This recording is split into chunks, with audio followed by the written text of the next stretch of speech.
Welcome to 24/7 World Radio with Brother Eric John Phelps today on this beautiful September 4th, 2023. That's a Monday in which Labor Day is celebrated, but we know it's really truly a socialist communist Labor Day and not true Labor Day, celebrating man's fundamental right to labor, but rather it's a federal privilege to labor in the socialist, Holy Roman 14th Amendment socialist communist American empire of today, since March 9th, 1933.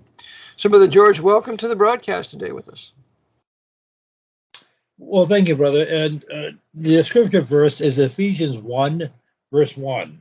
Ephesians 1, verse 1, which says, Paul, an apostle of Jesus Christ by the will of God, to the saints which are at Ephesus, and to the faithful in Christ Jesus.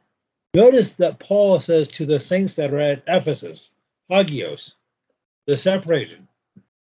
So notice that these people, he's talking about people who are alive in his time, about 2,000 years ago.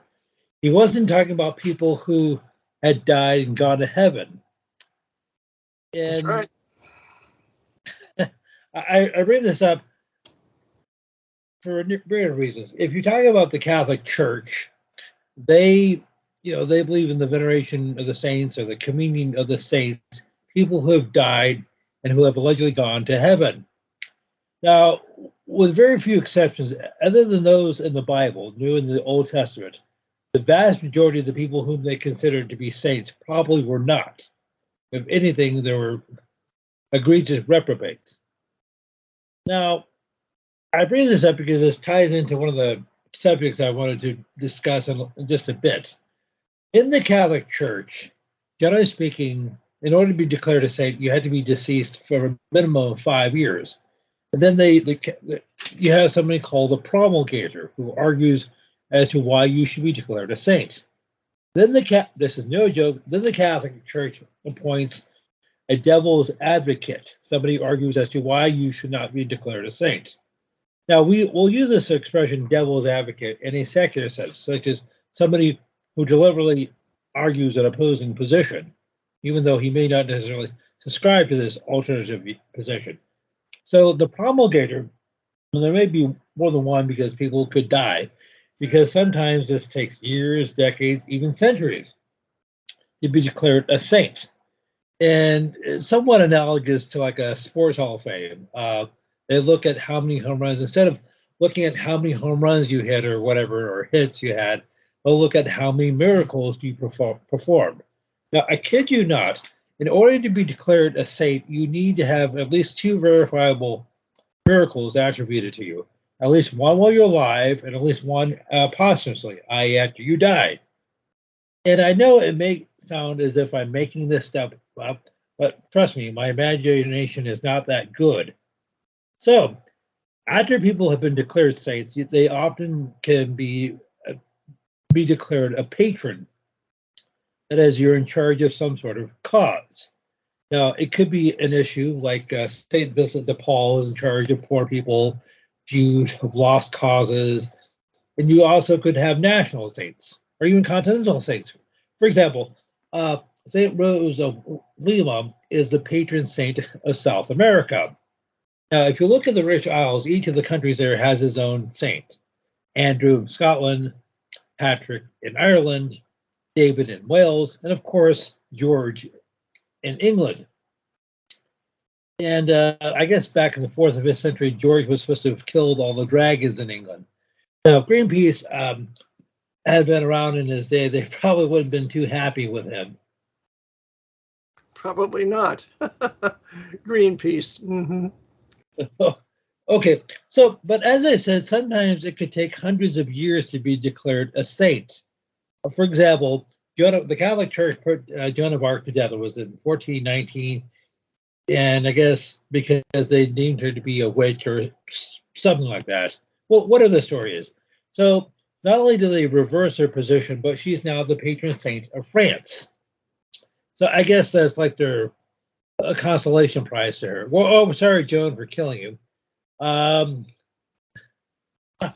the papacy did kill her. So there's something like, yes. Now, nowadays, they would have just called her a Democrat.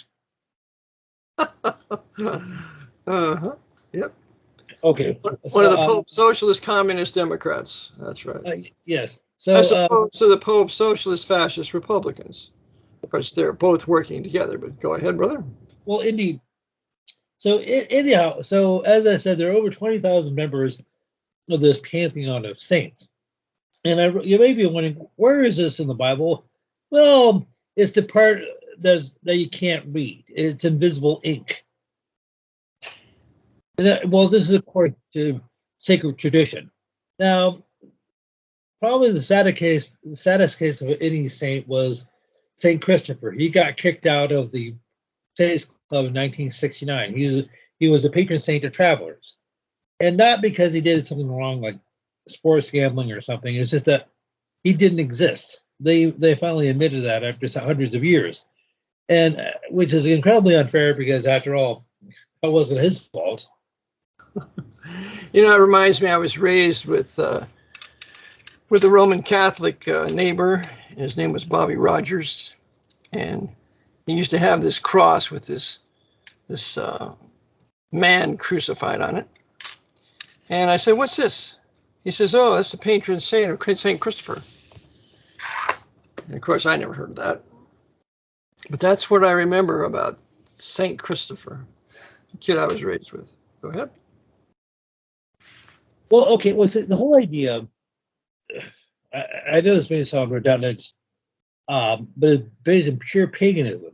In ancient Rome and Greece, they had patron deities, a god for this or a goddess for that. For example, Athena was the goddess of Athens, Greece. Bacchus was the god of wine. Mars was the god of war. So after the Catholicism became the established religion in Europe, or most of Europe, in the early 4th century AD, about 1700 years ago, under Constantine, they basically incorporated pagan elements. The term for this is called syncretism. That is where you blend different religious ideas together. So, for example, the ancient statue of Remus and Romulus in Rome, the alleged founders of ancient Rome back in the year 753 BC, became Peter and Paul. Right. By the way, the book that completely shows this in a very clear manner is The Two Babylons by Alexander Hislop. And I recommend that the listener get a copy of that, get the full book, not an abridged copy. And I think you can buy The Two Babylons at Chick Publications in California. But most assuredly get it. Yes, I've read it more than once. And I would concur. I would highly recommend it. Now, speaking of canonization, declaring people saints, and by the canonization has nothing to do with artillery. That's canon. It has to do with canon, rule, straight rod in Greek. Canon, as in like the ball, is cannon. Just want to make that clarification. That is, so literally to canonize somebody is to measure him. Measure. And remember, the papacy is ruled. The papacy is ruled by laws, and they call those laws canons, and it's canons, canon law. Hey, George. Yes. Now, as it just so happens, now speaking of canonization, and I declaring people saints. I understand it was on this date, September the 4th, 1967, that a Father Vincent Capadona, who was a Navy chaplain, was killed in Tran Ran, South Vietnam, or what was then South Vietnam. I actually have his bio here. And I heard about this because somebody sent me something. Yes. Oh, yeah. Vincent Robert Capadano lived from the 13th of February, 1929, died on September 4th, 1967.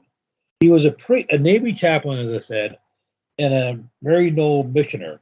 Now, Mary Knoll was established in 1912 as a Catholic congregation. And I just need to make a point of clarification here. Actually, an ex-Catholic told me this, that people have probably heard of religious orders in the Catholic Church. The Dominicans, the Franciscans, the Carmelites, and so forth. And of course, the Society of Jesus, as they're officially known, or better known as Jesuits. Well, the Society of Jesus was the last established religious order of the Catholic Church. That was back in the 16th century, almost 500 years ago. Now, since then, they've created what are called congregations. Now, this may sound a bit confusing because, generally speaking, when you use that term, you're talking about a local assembly, what people would call a church or church building.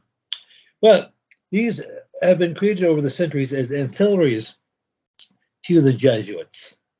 And there are several of them: the Christian Brothers, Society of St. Vincent de Paul, the Society of Mary, or so forth. They're not orders per se. These are subordinate orders to the Jesuits.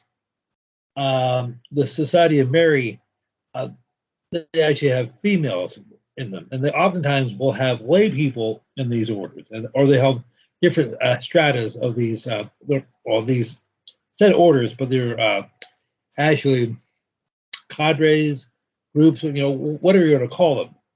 So Mary Nolan. Remember this, George, that since Vatican I, since the Jesuits consolidated all spiritual power and political power of the Vatican into the hands of one man, the Pope, when they had him declared to be infallible when he speaks ex cathedra.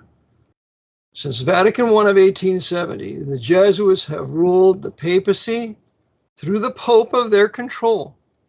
And therefore, that control goes down to all the orders, all the societies, all the sodalities, all of it is controlled by the Jesuit general through the Pope, because he controls the Pope since 1870.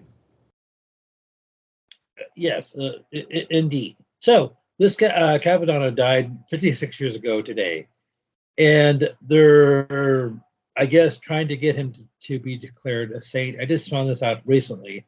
I'd heard of him years ago, but I had forgotten about him. So why do I bring him up? And why am I talking about a Catholic cleric? Because, and I've done this before. I've talked about other people like Francis Joseph Cardinal Spellman before, and I've talked about his background. Well, I bring up people like Spellman or Pierre de Schmidt. I talk about how much involvement they had in their lifetime in secular affairs. That's my okay, that's Spellman. That's Francis Cardinal Spellman. That is Pierre de Schmidt, who was a very powerful Jesuit in the 1800s here in America, especially during the time of the war between the states, as well as the War of the Great Plains with the subjugation of the Indian nations. Pierre de Schmidt, with General Philip Sheridan, oversaw that for some time. So, very powerful Jesuit. Go ahead.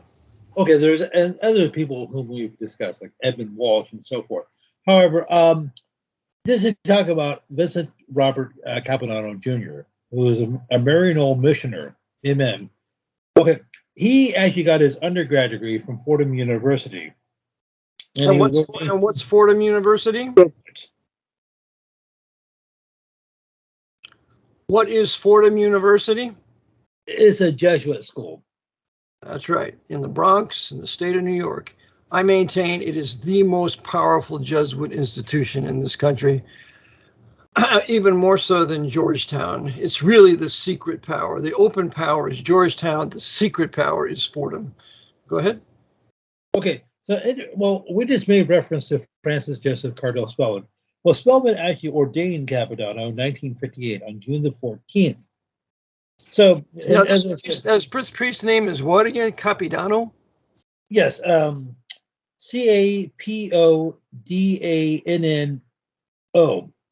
Capodanno. Capodanno, okay. And ordained when? Sounds like an Italian Catholic. Sounds like an Italian. Capodanno, correct? Correct. Okay, so he's an Italian. Spellman's an Irishman. And remember, the Jesuits brought the Irish and the Italians over here to take over everything here, the major cities, through the hierarchy that they control, which would be primarily Irish and primarily Italian. Go ahead, George. Okay, so he died, as I said, on September 4th, 1937, at the age of 38, in Trang Binh District, Quan Tinh Province in South Vietnam. Now, he became a Navy chaplain in 1965. He was only in for 2 years. And he rose to the rank of naval lieutenant or lieutenant, as we say, or lieutenant, as we say here in America. He was only in for 2 years, 1965 to 67. And he was assigned to the Marines. He was a Fleet Force, what they call a Fleet Force chaplain. So he had to go through the same training as a Marine did, or do, in Camp Lejeune in Jacksonville, North Carolina. So he was in excellent shape, physically, for what it's worth. Now, I really don't remembering too, in Vietnam, of course, the classic work that the listener wants to read is Vietnam, Why Did We Go by Averell Manhattan.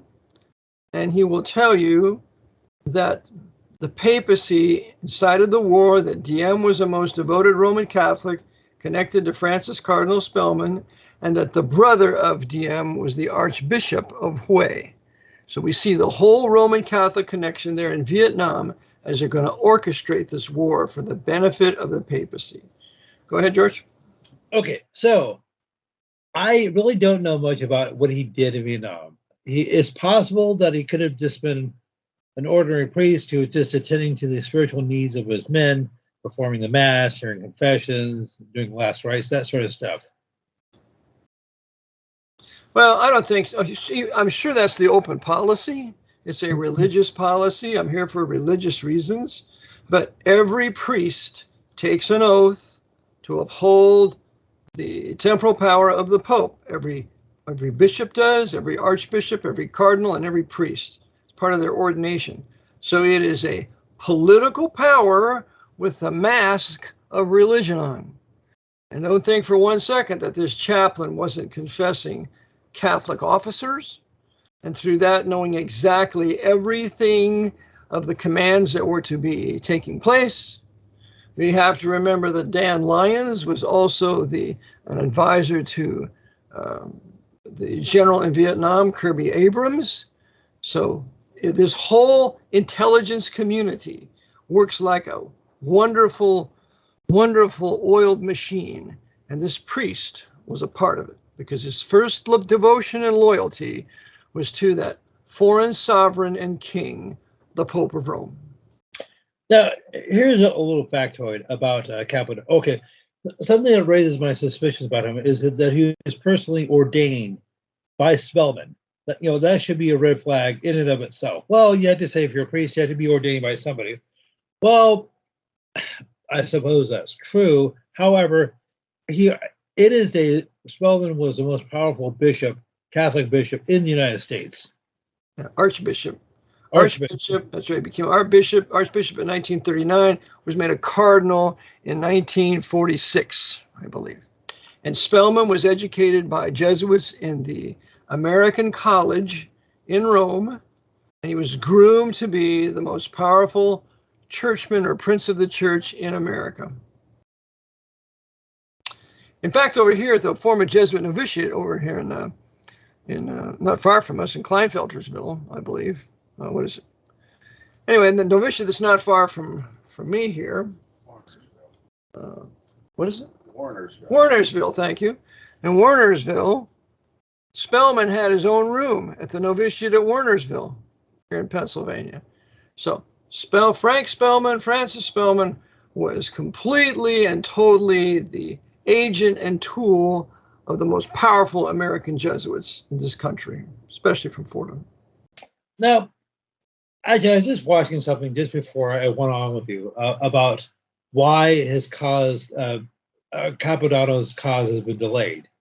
One, they said, well, the only thing that he did that was, say, somewhat miraculous or impressive was the last year of his life. Also, he is very attentive to his appearance. He was a very excellent, even as a priest, he was an excellent dresser. His hair was always impeccable. So they said, well, he may have suffered from pride. Well, I think that anybody in any sort of public trust or trust with something like this should be well groomed. They should comb their hair. They should button their shirts. They should tuck in their shirts. They should polish their shoes. They should look acceptable. That gives respect to the people that you're around. So I wouldn't fault him for looking properly attired. Today, you don't want to be properly attired. You want to walk around like you just rolled out of bed, and a bed that you never made. Just leave it unmade and never make your bed. I mean, this is the culture we live in today, where there is no personal excellence in the average American white man. But go ahead, George. Okay, so I just wanted to bring up a couple other points. This is not regarding Capodona, so I need to move on from Capodona, this priest. Now, over the weekend, there are a couple of celebrity deaths. Probably the most famous one of which was Jimmy Buffett on Friday the 1st. James William Buffett, who was born on the 25th of December, 1946. And as I said, he died on Friday at the age of 76. He was born in Mississippi, but he grew up in Alabama. His father worked for the Army Corps of Engineers. And he grew up in a Catholic family. And he went to at least 2 different Catholic institutions. He went to St. Ignatius School and to McGill Boys High School in Birmingham, Alabama. Mobile, Alabama. So Jimmy Buffett was raised a Roman Catholic, probably baptized into the Catholic Church with a little sprinkling there, pouring. And then he was trained by Jesuits at a grammar school, middle school, something like that. Yeah, he went to at least 2 different Catholic schools. He went to McGill's high school, Catholic high school in Mobile, Alabama. No, that's not Jesuit, is it? Well, it's Catholic, but prior Catholic, to that, of course. But the other one that was Ignatius, that was a Jesuit school, right? Correct. No, of course, we want to make the statement that the Jesuits control all education in the Catholic Church. Doesn't matter if they're universities or not, their schools or not. They ultimately control all education with the sovereign state of Vatican City and its empire. Okay, so I'm dating myself here because I actually remember when he was popular. He had a couple of hits in the 1970s. His first one was in 1974 called Come Monday, which was, I guess, autobiographical. He was talking about, in the song, he said, it starts out, he was for the Labor Day weekend, I'm going up to San Francisco to do a show. I guess he was spending some time in Los Angeles. Other than line, I spent 4 days in a brown LA haze. So, anyhow, however, arguably his biggest hit was the 1977 Margaritaville. And Margaritaville. So we're drinking margaritas in Margaritaville. Is that it? Correct. He's talks about wasting away in Margaritaville. And he talks about the Roman Catholics per head, there are more drunkards among them than anybody else. And if you don't believe me, you want to get the book called Crime and Immorality in the Catholic Church by the former Franciscan priest named Emmett McLaughlin. Okay, so he had a couple other hits. Those are the big ones. So when he died, he was worth an estimated $1 billion because he not only had these hits, but he had a number of investments, restaurants, real estate. He was a known Freemason. Now, contrary to popular belief, or at least according to Wikipedia. Let me repeat that. Jimmy Buffett was a known Freemason as well as a Roman Catholic. This is a point we want to make. That Catholics can join the Scottish Rite Masonic Lodge, but Protestants and Baptists cannot join the Knights of Columbus. Yet the Knights of Columbus and the High Freemasons, or the Freemasons, work together. Evidence is the Bush crime family. Go ahead, George. Correct. So when he died, he was worth an estimated $1 billion. B is in Bravo. You get $1 billion, George. So how did somebody come to the place where when he dies he has $1 billion? Well, you had to wonder, He how has did to be he, favored, doesn't he? He's favored by the men in control to bring him to a place of influence and power and philosophy, Margaritaville, to further demoralize and render more and more decadent the white Anglo-Saxon Protestant middle class in this empire that they've created since March 9th, 1933. and well, I just want to try not to correct you, brother. I would say no later than March the 9th, 1933, because it probably began long before that. That's true, but the military government was imposed on March 9th, 1933, even though they started running the Second Republic that started with the 14th Amendment in 1868. They started running that for the benefit of the papacy also, absolutely. But they were limited by a civilian government. So they had to get that civilian government out of the way on March 9th, 1933, when they imposed a military government. Now they've got the Second Republic. It's a national republic. We're going to rule it as an empire, a de facto empire, and we have a military government because the civilian government is ousted. And so it's the sky's the limit. Federal Reserve will finance all the military things that the papacy wants to do through their Pentagon, built by John McShane, the Knight of Malta. Go ahead. Okay, and just before I proceed, I have a little bit of housekeeping to take care of. I mentioned something. I just want to correct something I said last week. One of your listeners, a fellow by the name of Mark, sent me something regarding George Harrison, one of the Beatles, and I said that George Harrison had an audience with Paul VI. Well, it turns out that's not what I misread what he sent me. It turns out he made reference to Paul VI in one of his songs. I just wanted to make that correction. Also, as I said, I try to take seriously when people send me requests to discuss things.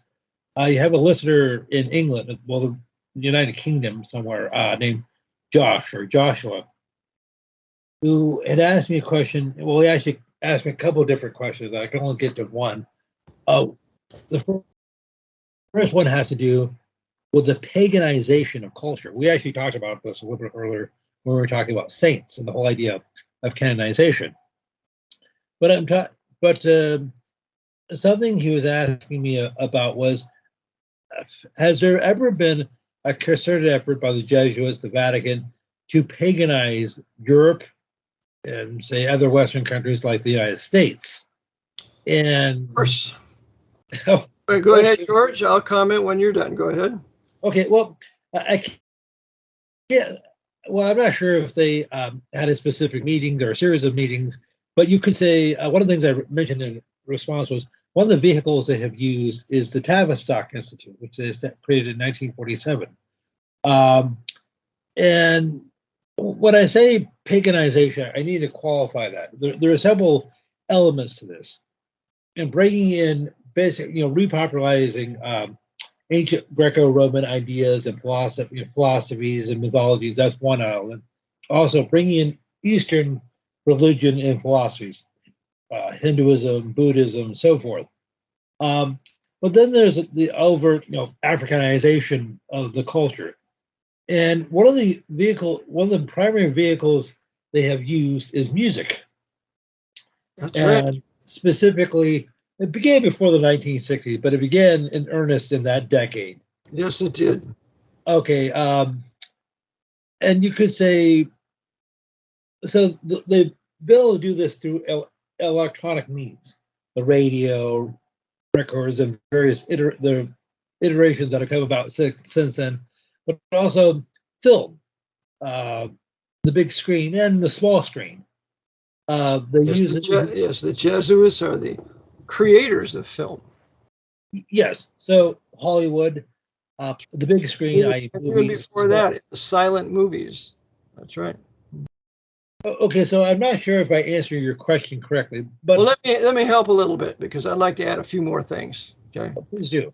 The Jesuit order, in their Counter-Reformation that starts in 1540, the Council of Trent then is written by them for a period of 18 years, and they have 25 sessions of it, and that's the blueprint for the destruction of white Anglo-Saxon Protestant Western civilization.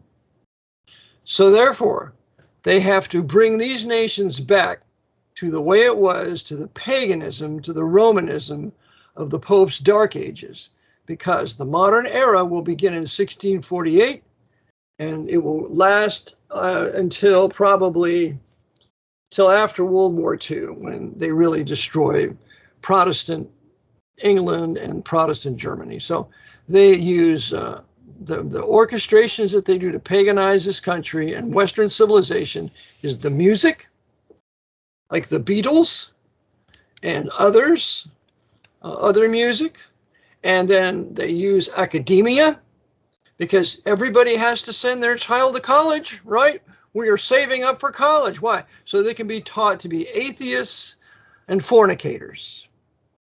And so after we teach all them all this paganism, because we have to have the morality of paganism, which is universal fornication everywhere, as it was in the Greco-Roman Empire, we're going to then use entertainment, and we're going to create sports like baseball. That will be the sport of the 14th Amendment American Empire. And so they'll have their preoccupations. Then we'll have football. Then we'll have basketball. And so we'll preoccupy the people of America, particularly the whites, because we have to get to those people the most. Once we neutralize them, we got the blacks, we got everybody else. And so that's what they've done. So academia is a great source of paganization for America, with the teaching, the false teaching of evolution, science, falsely so-called, and so on. So I maintain it's those three things: entertainment by way of music, sports, and academia, and of course the news. You got control of those things, you can paganize America, and that's what it is today. Particularly and foremost, it has been paganized. They took the Bible out of the schools in 1963, and that was the King James Bible, by the way. They took that out, and so now with no absolutes, these young people will begin to do anything they want to do. So the paganization of America has about come to full swing, and it took approximately 100 years from 1900 to 2000. Okay, so something I just wanted to add to that is here in the United States, we have something, this goes back to at least the 1950s, we have something called primetime television. Traditionally, we had three broadcast channels: the American Broadcast Corporation, ABC, the Columbia Broadcasting System, CBS, and National Broadcast Corporation, NBC. And generally speaking, prime time is 8 to 11 p.m. local time.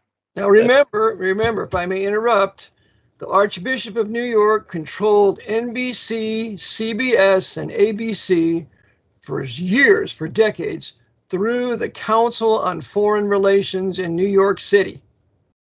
They always had representation there, and if you get the CFR annual report today, you can see all three of those organizations are there and support the Council on Foreign Relations, because they're a tool of the Archbishop of New York, who's overseen by the Jesuits at Fordham. Oh, okay, so traditionally prime time, as I said, was from 8 to 11 p.m. local time.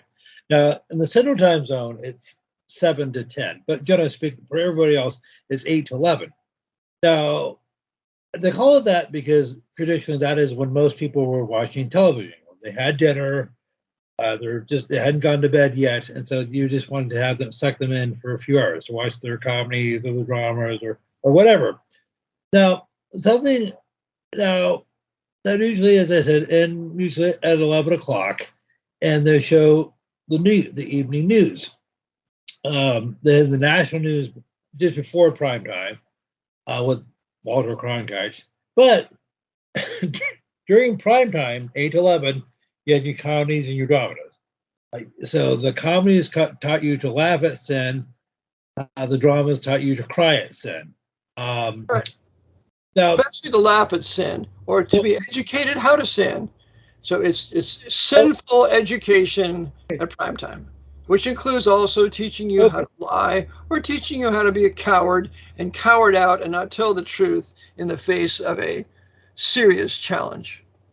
Okay, so I bring this up because before prime time, you had the national news. At 11 o'clock, you had the local news. However, people realized that during prime time, what they're watching was fictional comedy or drama, but the news was real. Yeah. So the news was allegedly real, and so they believed all these lies.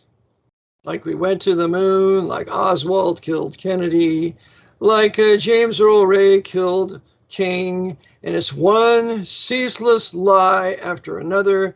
And as William J. Casey said, when the American people, everything that they believe is a lie, when all that they believe is a lie, then we will have succeeded. And that's what's happened today. William J. Casey, educated by Jesuits of Fordham, Knight of Malta, became director of the CIA. Yes, indeed. And of course, he got his undergrad degree at Fordham. He got his master's degree from Catholic University and his law degree from St. John's College or University, New York City. And does that mean Catholic University of America in Washington, D.C.? Is that the one you're talking about? I believe so. Okay. Catholic University of America in D.C. and Georgetown work hand in glove. And years ago, when I was checking out Catholic University of America, I found out that one of its trustees just happened to be the head of General Motors, an attorney for General Motors, I believe.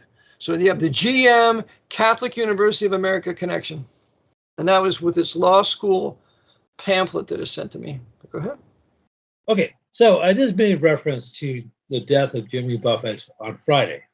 So it's interesting, he died on Labor Day weekend, and his first hit come Monday, he talked about a Labor Day weekend. I'm sure that was a joke on the Jesuits' part. Now, they said he died of some form of stomach cancer, I believe. So I guess he had outlived his usefulness, and they decided to hand him, even though he was a good, faithful Catholic, they decided to hand him over to the Inquisition, the medical Inquisition. Medical Inquisition, that's right. Remember, the medical Inquisition is allopathic. That means it's drug-based. To get those drugs, you have to use oil. And the whole allopathic medical Inquisition is a work of John D. Rockefeller. And John D. Rockefeller patterned his 7 sisters, his oil industry, after the Jesuit order. And you can read about that in The Career of John D. Rockefeller, written in 1912. Okay, and who's the author of that? Oh, I can't remember. I'll just take a look at my computer here. But yeah, that's a. Okay, well, you can just send it here. Okay, so today, September the 4th, also marked the death of Stephen Scott Harwell. Steve Harwell. He was born on the 9th of January, 1967, and as I said, he died today. He was the lead singer of the band Smash Mouth. They had a couple of big hits back in the 90s, 2000. One was Walking on the Sun. The other one was All-Star. You know, a little bit after your time. You're probably not familiar with. So why do I bring him up? Well, yeah, his ex-wife. Why do you bring him up, George? Mm-hmm. You should ask that, brother. His ex-wife, Michelle Larocque, was born in France. She had a Catholic mother, but a Jewish Romanian father. You see, Catholic mother and a Jewish father, Romanian father. Okay, well, that's the papacy loves that combination because you have the loyalty of the Catholic coupled with the intellectual brilliance of the Jew. You combine those two together and you have perfect hybrids once you educate them to do exactly what the papacy wants. Now, it's interesting. Well, it's not interesting.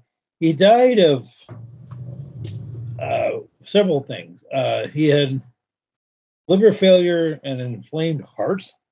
Not exactly sure how that happens.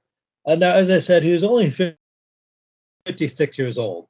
And I'm not speculating here, and I'm not saying that he undergone a medical treatment, because as we know, that particular treatment is safe and effective, safe and effective, safe and effective. Yeah, because Jesuit Fauci told us. And they wouldn't lie to us now, would they, George? Yes. Now, even though this Steve Harwell was a faithful son, they decided to get rid of him for whatever reason. I get, there again, he outlived his usefulness. But it's interesting. He had Steve Harwell, the lead singer of Smash Mouth, had a son, Presley, as in like Elvis Presley. He was actually named after him. I want to interrupt just for a second. We have a flash immediate news broadcast. You ready for this? How do you like that? Yeah, John D. Rockefeller and His Career by Silas Hubbard, Hubbard, written in 1900 and let me see. That is 1904. 1904. So, and it says here that he designs his whole Standard Oil Trust after the Jesuit order, and that he himself was the Jesuit general. And that is in this book, John D. Rockefeller and His Career by Silas Hubbard.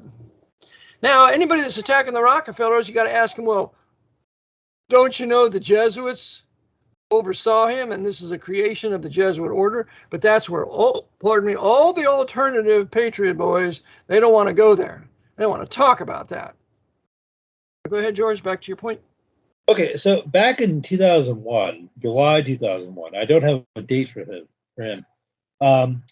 His 6-month-old son died of acute lymphatic leukemia at the age of 6 months. It's terrible. I'm sure he got his immunizations to help him down that road. Okay. By the way, I have a product that the listener might be interested in called Apex Water, APEX-water, WATER. And you can look at that at the .com. You can go and look at it and see that Apex Water has reversed leukemia. But go ahead, George. Okay, so I guess he simply had to sacrifice his son for his career. I'm making a guess. And now I know we were talking about this priest who was killed in Vietnam. As I said, I have no evidence to this. Now, it's entirely possible that he was just simply, a priest who was simply doing his job, hearing confessions and doing the mass and all that sort of stuff. But is it possible he was doing something else? Of course, they all do. They also have some sort of political, temporal responsibilities. Make sure you confess the general now. Tell us what the general has to say. Make sure you confess, his driver or his officer, whoever. It's an international system of espionage. That's why E. Howard Hunt said the Jesuits have the most extant intelligence community in the world. There is no greater intelligence community than the papacy, of course, run by the Jesuits. Okay, so but one of the something I forgot to mention about this Capodanno was one of the officers, one of the young Marines whom he attended was Fred W. Smith, the future founder of FedEx, who was a known papal knight of Malta. Wait a second. The founder of FedEx was a knight of Malta? Well, he is now. What is his name? Fred W. Smith. Yes, that's his name. Fred W. Smith, Knight of Malta, founder of FedEx. Thank you. Okay, so he was one of Capodanno's junior officers whom he attended to in Vietnam. As a matter of fact, Smith accredited his conversion to Catholicism because of this priest. See? Wow. Well, you need to convert because there's a whole lot of money to be made when you're serving the papacy in high places of power. Okay. So speaking of which, I realize we've got like 45-ish minutes, and you said you would like to go about an hour or so. Something I know over the last almost month now, I've spoken several times about the whole situation in Hawaii Valley. And I don't mean to seem as if I'm belaboring that, but I get the impression that the media has become bored with it. Well, it's time to move along and turn the page now. That was a sad tragedy. Let's bury the dead. Or if we can, well, actually, most of them are still missing. Never mind. And this was just a sad event. It was a tragedy. Let's move along. Let's not conduct a thorough investigation to find out to see who is actually culpable and what actually happened, how these fires actually got started. No, let's just turn turn the page, set up a memorial, have the funerals, and just proceed. Well, when you control the cops and you control the press and you control the majority radio stations, you can get away with that. The people should say, how in the world can this be done without a complete exposure of who did it? That's why. And the question is, who did it? Okay, so power of the papacy. Go ahead. Okay, so just as a quick reminder, some of the players here in Hawaii, but as we say in America, Lieutenant, or everybody else says Lieutenant Governor, Sylvia Luke got her law degree from San Francisco University, which is Jesuits. So the Lieutenant Governor of Hawaii, yes, was educated by the Jesuits at the University of San Francisco? Sylvia Luke, that's correct. Sylvia Luke. This should tell the listener that Sylvia Luke is an agent provocateur for the Jesuit order, and hence she's going to participate in the cover-up. Okay, the mayor of Maui, Richard Bisson, got his undergrad degree from Santa Clara University. So the mayor of Maui, or that's town that was destroyed? Well, okay, they use slightly different nomenclature. It's basically, he's considered to be the mayor of, Lahaina is in Maui. It's the seat of Maui. So is he the mayor of La Jolla? Well, he's the mayor of Maui. The mayor of Maui. Okay, so here's the mayor of Maui, and what is his name again? Richard Bisson, Bison. Bison. And Richard Bisson, the mayor of Maui, was educated where? Santa Clara University. Which is a Jesuit university in Santa Clara, right? So we have the mayor of Maui, educated by the Jesuits of Santa Clara University, and who's the other one now, George? The lieutenant governor. The lieutenant governor of Hawaii, educated by the Jesuits at University of San Francisco, right? Correct.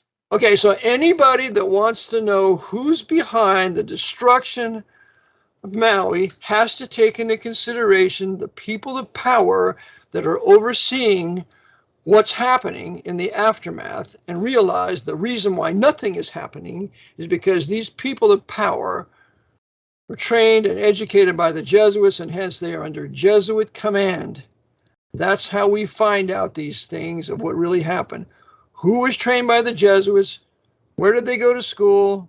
What secret societies they're members of? And now we know. So, where are the white men with money going to donate to people like us to be able to further ferret this out without having to be concerned about paying the bills at the end of the month?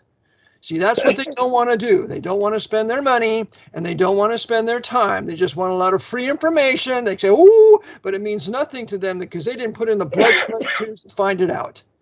And I'm a little angry about it. Go ahead, George. Okay. Well, of course, you have. You also have Maisie Hirano, who's a senior or the junior senator from Hawaii. Now, she's not even Hawaiian. She was born in Japan. She got her undergraduate. This is a junior senator in the National Congress in Washington. Is that what you're saying? Yes. Well, there are two senators in Hawaii, as in every state. Correct. You have Maisie Hirano.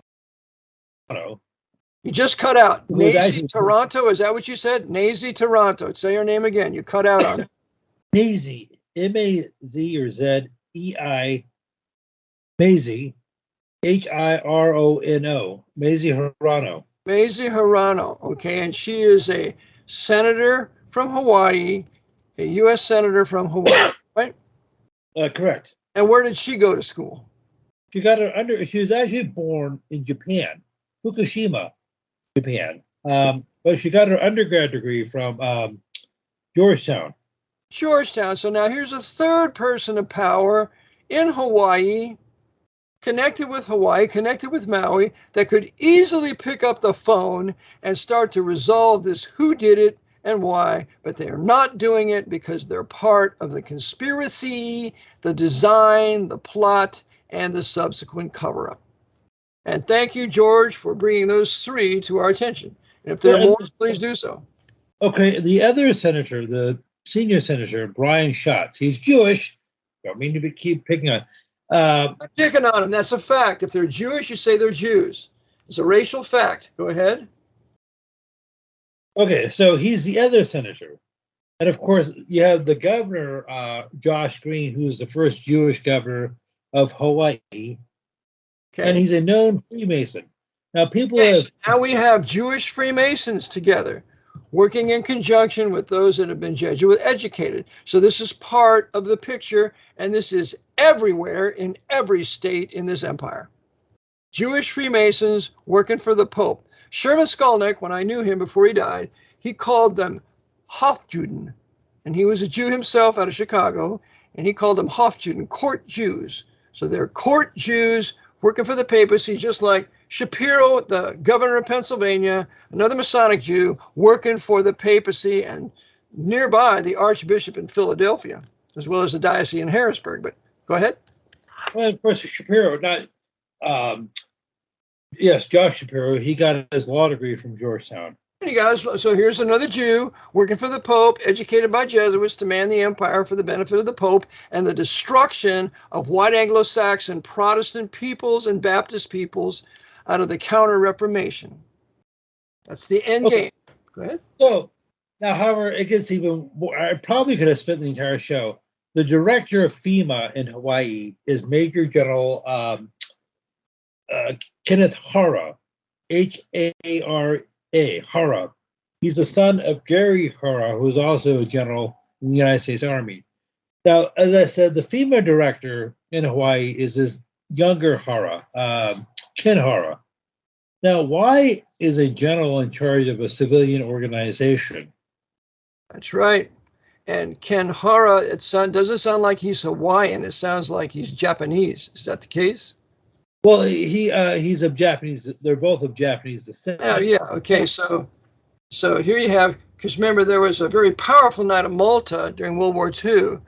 His name was Harata, Ken Harata, and he was a Knight of Malta and very much tied to Hirohito. So this family has been tied to the papacy for several generations.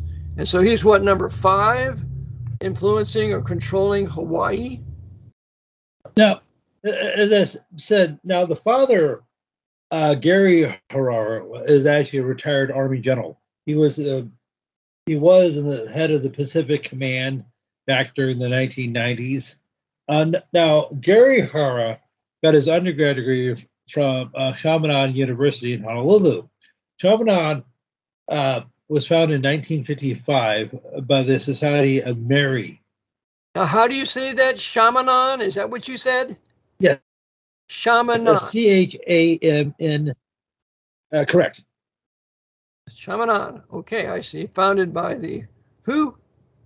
The Society of Mary in 1955. Society of Mary, which absolutely is controlled by the Jesuit order, because the Jesuits were first called the Knights of the Virgin Mary.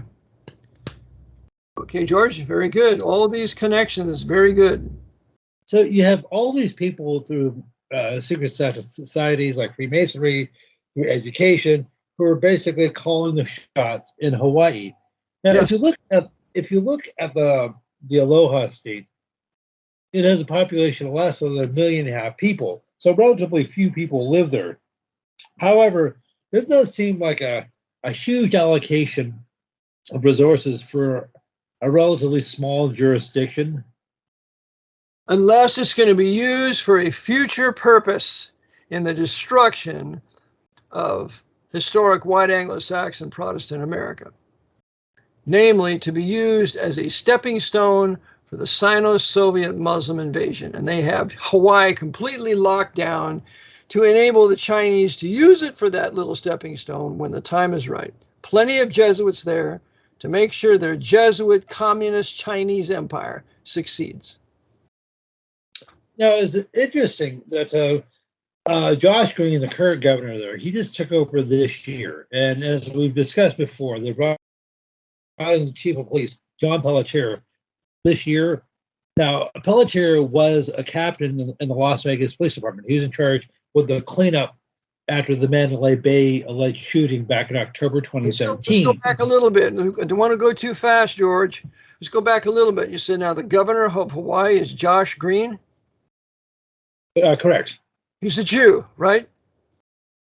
Correct. A Masonic Jew. So, and a Masonic Jew. So here's another Masonic Jew busy serving the papacy, what Sherman Skolnick called a court Hofjuden, busy serving the papacy. And go ahead, and the chief of police now, what's his connection? John Pelletier. He just got hired this year, and I know I brought this up before, but several people have brought this to my attention. He previously was a captain in the Las Vegas Police Department. They just changed their rules last year in Maui. In order to be the chief of police there, you had to live there for at least a year. They waived that for Pelletier in order to bring him in. They gave him something John like, Pelletier, right? With a P, John Pelletier. Correct. I saw him speaking as a chief there. He was very condescending. And don't you go in there and you're going to disturb it. He was very, very Jesuitical and condescending to the people that he spoke to. So here's now number 6 or number 7 of the Jesuit-controlled individuals running Hawaii and keeping the truth from coming out of what really happened and as to why this indeed did happen. Okay, so it's funny that Josh, people call 9/11 the new Pearl Harbor. Well, Green is calling the Maui fire the new 9/11. I see. Yeah, well, absolutely orchestrated, carried out by the Pope's intelligence community here for the purpose of war. It's a war purpose. And so they're going to continue to do these things. And for the Hawaiians that want to have their own nation, you Hawaiians are never going to get free and reestablish the Hawaiian kingdom unless you truly repent and believe the gospel that Jesus Christ died for your sins, was buried, and rose again. You start reading the Reformation Bible. If it's the English Bible, it's the AV 1611. And then you will have the power to resist Satan's Jesuit order and the secret societies that run Hawaii for the benefit of the Pope in the planned coming invasion of Hawaii. So it's time to repent, men, believe the gospel. The Lord will come to your side and aid you and ultimately deliver you if he deems it within his counsel. Go ahead, George. Yes. Well, as I said, Lahaina was the original capital of Hawaii. That's Kahana with a K, right? Kahana, right? Lahaina. Wahana. Okay. W. Lahana. Lahana. Sometimes, George, you speak too fast and it gets gerbil. So speak slower, please. Lahaina. Okay. Lahaina. Lahaina. Lahaina. Okay, very good. Currently it's the seat of Maui County, Maui Island, but it was the original capital of Hawaii. So of the kingdom of the Hawaiian kingdom, right? Correct. And the Jesuits hated the Hawaiian kingdom and therefore conquered it, and now have finished their mop-up operation by getting rid of that city there, so that there will never be a Hawaiian kingdom again. That's what I'm convinced. That's why they did it. They don't ever want a Hawaiian kingdom ever again. Well, and of course, in the late 19th century, Hawaii was flourishing economically. They had opened the door during the 1840s to Protestant evangelists. As a matter of fact, the original Protestant church, it was some sort of Reformed congregation that opened, was established back in 1843, was actually destroyed in the fire. I realize that was just a coincidence. And I want to add this here too, that the Jesuits had a notorious author named James Michener. And James Michener wrote a book called Hawaii, where he portrays the missionaries there as nothing but a bunch of thieves and liars and evil men. So that the Jesuits have succeeded with their author, James Michener, in their book, Hawaii. Go ahead. Okay, well, that has always happened. Whenever, I know I've mentioned this before, so forgive me for repeating myself, but during the 1960s, Cambodia was flourishing economically. It opened the doors to Protestant evangelists. Really? So they were establishing. Right. Cambodia opened. They were establishing a small but burgeoning Baptist evangelists. Wow. Okay. and they were establishing a small but burgeoning middle class. Their people were coming out of poverty. They were, growing their own food, but which of course, always happens when you start to read the Bible in your culture. Okay, so I know we talked about the Khmer Rouge. Paul Putt was a complete papal puppet. Yep. He was trained by the Jesuits not only in Phnom Penh in Cambodia but also in Paris. So I think he went to Sorbonne, didn't he? Didn't he go to the Sorbonne? Yes, he did, but he went to a couple of different schools in Paris. One of them was the Sorbonne. So they had to basically, and as I said before, the Khmer Rouge, the Red Hats, were vicious. I mean, they made the Nazis look like that's right. They were the Inquisitors. They were the Crusaders and Inquisitors. And that's when the Jesuits take a country with a leader that they would control, that's exactly what they do to the population. And outlaw, of course, gun ownership. Well, George, we got to go. We finished our hour, and I'm going to title this for the listener when I post it on 24/7 World Radio. I'm going to title it The Jesuit Rule of Hawaii. So, George, if you want to just sum it up and give your contact info. Okay, if people have any questions, comments, critiques, if there's a topic they'd like me to cover or go over again, please email me at georgewidger1969@gmail.com. That's GEORWID. GEORWIDGER1969@gmail.com. If you just want to say hello, please let me know, where you're writing in from, particularly outside of the United States or even in the United States. And hopefully, brother, will be on again soon, perhaps later on this week. Sounds good. Stay on till I sign off, my brother. Okay, Brother Eric John Phelps, thank you for tuning in today. I have a book, Vatican Assassins, Wounded in the House of My Friends.